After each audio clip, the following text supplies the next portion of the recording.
زمکی قلنگ دی زورور دی ځوانان خوندې کړې رالیږي تش پالنګونه هی ارمان د مسافرۍ ژوند ده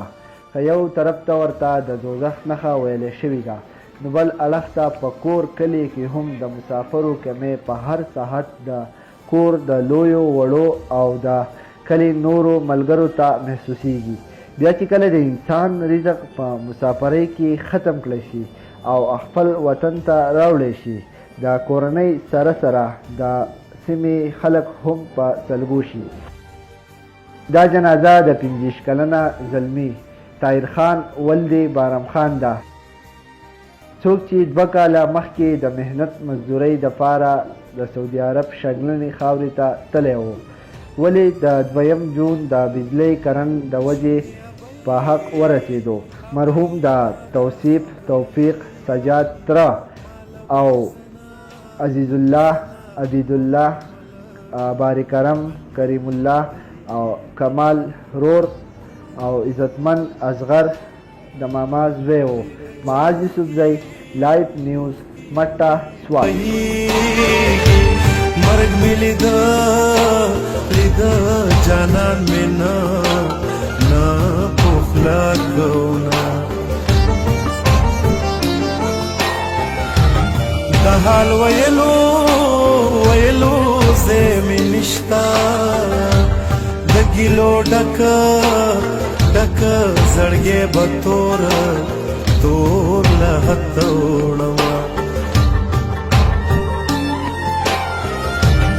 ارمان به هلا زما درشي چې کټ مې واخلي تور خاورو لمې وړي پکټ دا جنازې مې جړې دلې وې کنا د خبر په خزو مې وړې دلې وې کنا پکټ دا جنازې مې جړې دلې وې کنا د قبر په خزو مې وړې دلې وې کنا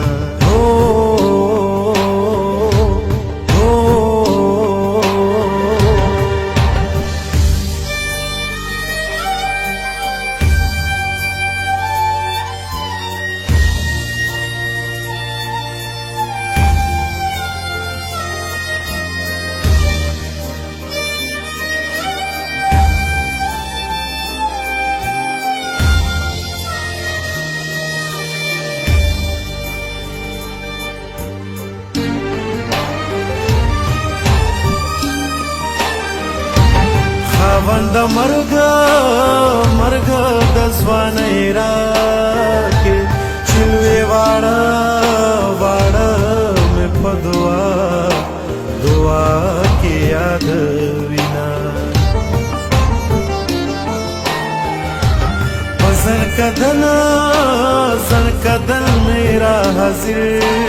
شه بیا تر قیامته پورې نشتا دیدنونه جانان راشه که دیدن کړې د زنکدن خولې په ما راغلي دینا جانان راشه که دیدن کړې وروسته تبه را باندې ږدي فنای کړمه زما چې جنازه ستاسو کوڅه کې تیرې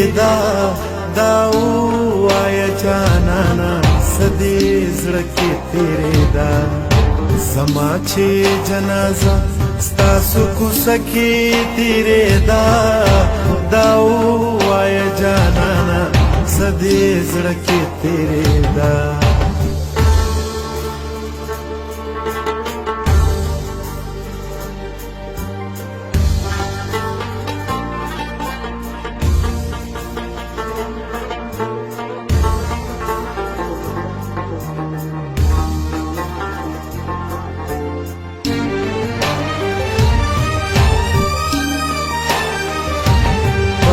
لحد